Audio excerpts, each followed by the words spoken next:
Hello, good morning, afternoon or evening, whatever it is when you find yourself watching this. Welcome to my channel. I'm Nigel Bailey.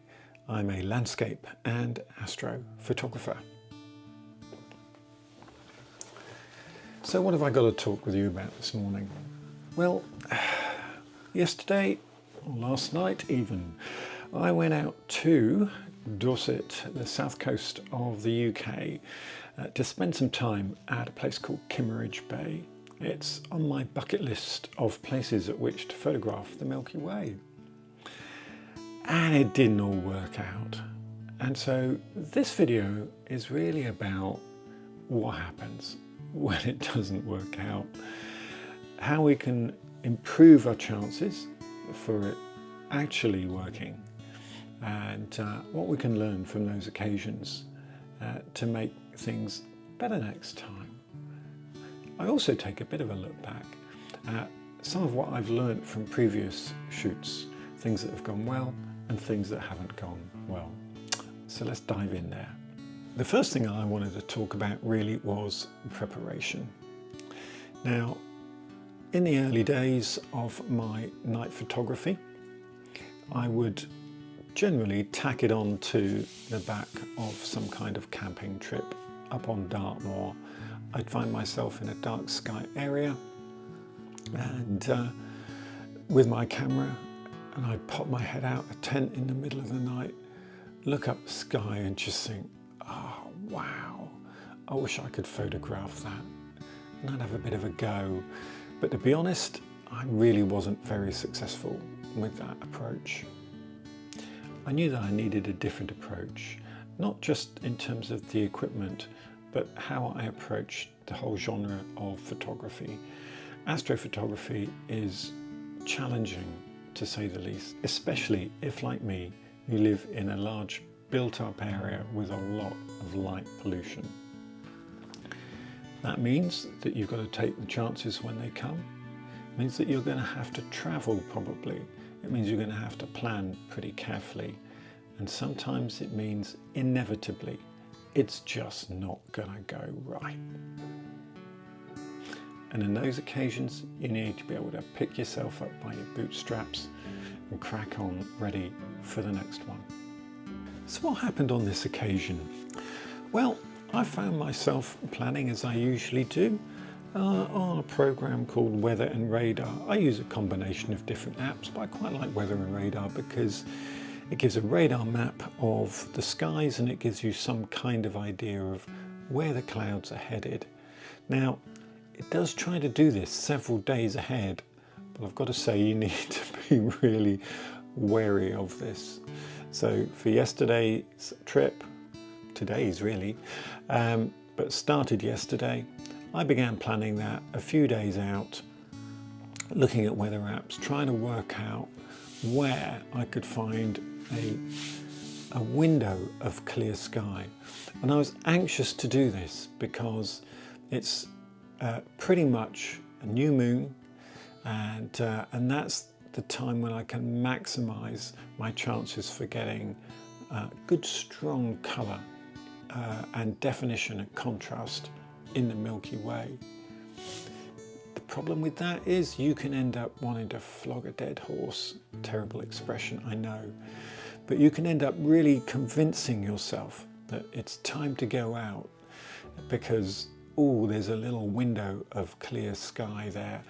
And that's what I did yesterday. I had been looking at the weather apps and it looked to me like I'll make sure that I'm recording this because the recording has gone off on my phone for some reason. So I use Weather and Radar. I'll do this the old-fashioned way, look, and show you here. So it looked something like that. This is actually a rewind, and I was looking at the time at 2 a.m. in the morning, 1 a.m., 2 a.m. in the morning, and it was showing me this kind of channel here of clear sky to the south and slightly to the southeast of where I wanted to shoot. And that looked perfect because that's where I knew that the Milky Way core was going to rise. Sadly, as it turns out, this picture here is from about 11 o'clock. Now, what I didn't realise at the time, sat in my van with no phone signal and, well, actually asleep at 11 o'clock, was that this window of a break in the clouds had actually come much earlier than it had been forecast, about 3 hours earlier. And what actually happened, because one of the nice features of weather and radar is that you can rewind up to 24 hours. So if I skip forward to, now to 1 a.m. and 2 a.m, this is actually what the sky looked like south of St Aldhelms Head. I'll put a little signal, a little circle and a marker on the map to indicate where I was at that time, so that by the time I actually got to the beach where I was photographing, unfortunately what we in fact had was total cloud cover, and by the time we got to 2 o'clock, yeah, we still had total cloud cover, except there was a bit of thin cover just immediately above me, and this was so tantalising because it looked to me like, oh, it might actually clear. But I had no phone signal, and that meant I couldn't check to see what had actually been happening with the cloud cover. So at 2 o'clock, or just after, I decided to call it a night. So does that mean I don't think I should use weather apps? Well, no, not at all. I use a combination of several different weather apps, and sometimes they all just get it wrong. Britain is really difficult meteorologically to predict, not just in terms of the general temperature and rainfall and cloud cover on any particular day, but at a sort of more local level, you can get quite significant variations compared to what was expected. Now, this is a story that has repeated itself in my Astro Photography life time and again, and the important thing is not to be beaten down by it. If you're going to get into astrophotography in the UK, particularly in the south of England, well, actually any part of England, you're going to have to get used to the fact that there are going to be multiple times when it just doesn't work out.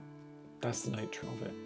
I thought what I would do is perhaps just talk you through some of the photographs that I've done in the past that have kind of illustrate something about my little photographic journey. And here on screen now I will show you the very first night photograph that I took. Now, this is not a technically competent shot. This was taken in France at a house where I just happened to be staying with some friends from our church for 3 or 4 nights. And I really didn't have particularly good camera gear with me. I didn't know what to do to photograph the night sky. The focus is poor. But on my small little screen at the time, I looked at it and I thought, oh, wow, just look at that. And from that moment, I was hooked. That's all it took. There's a house, the lighting in the house is overexposed, the foreground is out of focus, the image is noisy, there's very little detail in the night sky, but I could see Ursa Major, the plough, the Great Bear, whatever you want to call it, I could see it there, it was recognisable. And that, believe it or not, was enough to get me hooked on this idea of photographing the night sky.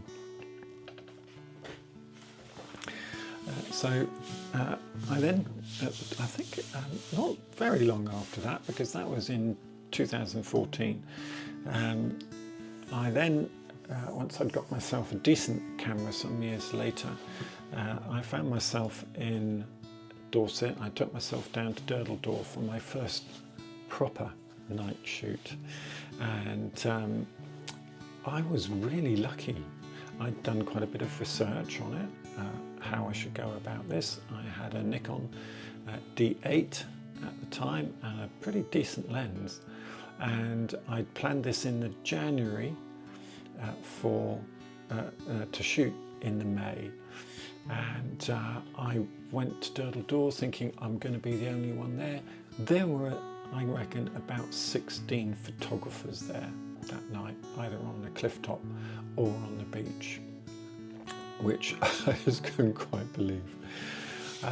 But I have to say that the stars totally came out to play, and by just sheer blind luck, the weather was right for me, the sky was right, it was clear as a bell, and I got then on that night one of the best night shots I've ever taken. It was my first proper deliberate attempt at an astro shoot, and that lulled me into a false sense of security. I have been back to Durdle Door many times since, and on at least half of those occasions it really hasn't worked out. And this was the shot that I managed to get that night, which for someone on their first proper night shoot I was actually pretty chuffed with. But it doesn't always work out, and so some years later, this would be 2020, another 3 years after that, I went back again. It wasn't my only visit since then, because I'd heard that a storm was coming in, and I thought, oh, wouldn't it be interesting to photograph the night sky with a storm coming in? And so I took this really long exposure. This is what, 192 seconds at f4, and this was shot using a Nikon D700. Now, again, it's not the most technically competent shot in the world. The fact that anything is even reasonably sharp in this is quite something of a miracle, because there were gusts of 60 miles an hour that night, and I had to literally use a bungee cord to hold, and a tent peg to hold my tripod still and clamp it to the ground as I was lying on the ground trying to keep myself from being blown off my feet. That was a crazy night, but I got a shot that actually I'm really pleased with, because it is so unusual and different. And this has been part of the story. A similar thing happened again. I have been to Corfe Castle a number of times to try to photograph the night sky at Corfe Castle. And I turned up on one occasion, and there was so much awful light pollution going on from the seasonal lights that they were putting up that year, that I had to take I had to bracket 10 different shots with at least a stop apart from each of them to be able to put this composite bracketed image together. As you can see, there's not much evidence there of anything other than the brightest stars. But I thought, in the end, you know what, I'm just going to make the most of the light pollution and see if I can capture the way that it was literally lighting up the sky. But over the years, I have learnt to persevere, and I have learnt to go back and to do so again and again and again. I, for a number of years, attempted to photograph the little chapel at St Aldhelms Head, and I think I went to St Aldhelms on 4 or 5 occasions over a 3-year period before finally the skies actually cleared. One night, I think it was, let's have a look here, yes, early in April, 10th of April in 2024, but I had tried several times to photograph this chapel with the night sky, and I was fortunate enough to be able to put together this what I consider a really beautiful light painted composite image. And it's not the only place that I've had to go back to with different equipment as well. And so, for example, I went to Dartmoor and I photographed Thornworthy tour in the middle of the night using my Sony RX4 Mark X, which is a camera that has absolutely no reason to be out in the middle of the night doing astro photography. But there's something about this photograph, despite its lack of sharpness in terms of the stars, there's something about the textures that were captured in that shot that I really like. But I went back a number of times, and this was one of my more recent captures, and again, similar, you can see there's much better definition in the sky here, so it's sharp. The foreground is sharp as well. It's a composite light painted image, and this was taken with my Nikon Z6 Mark II.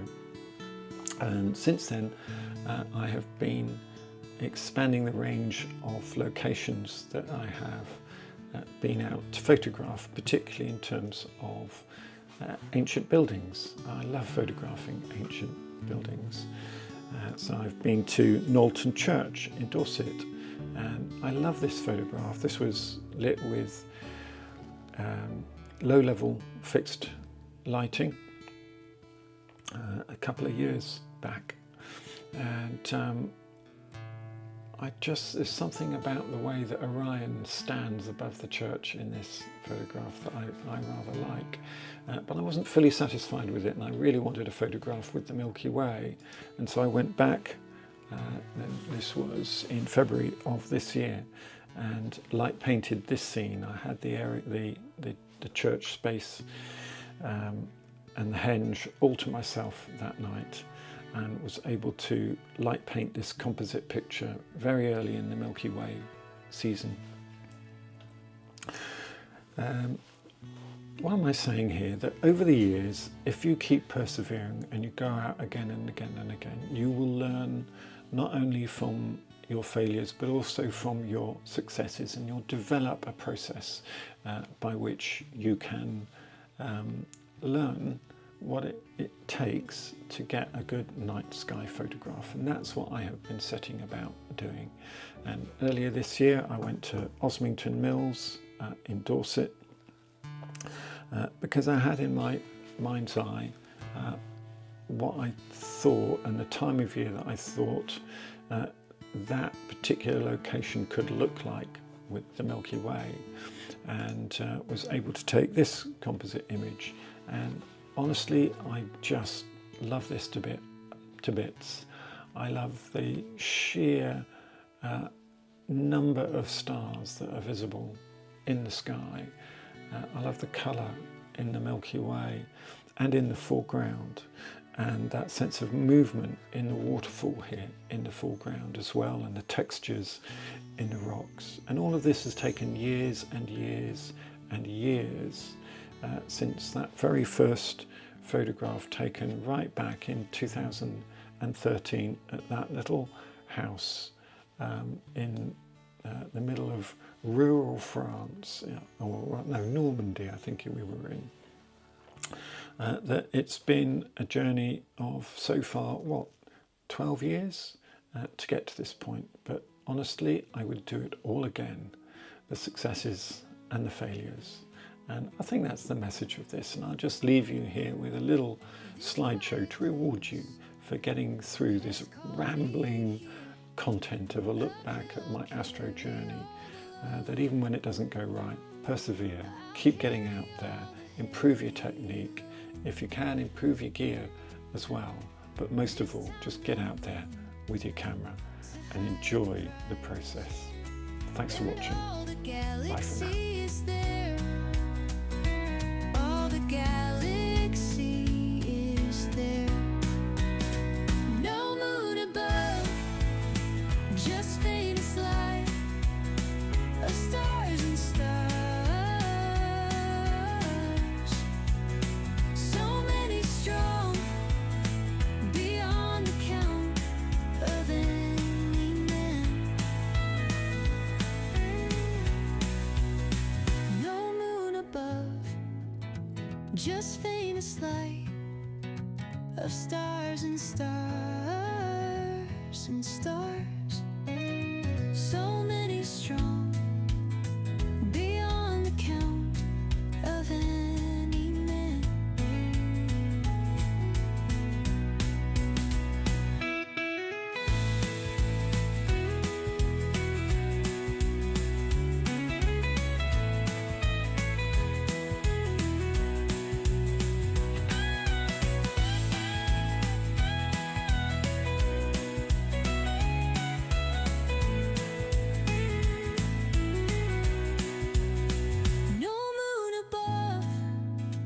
just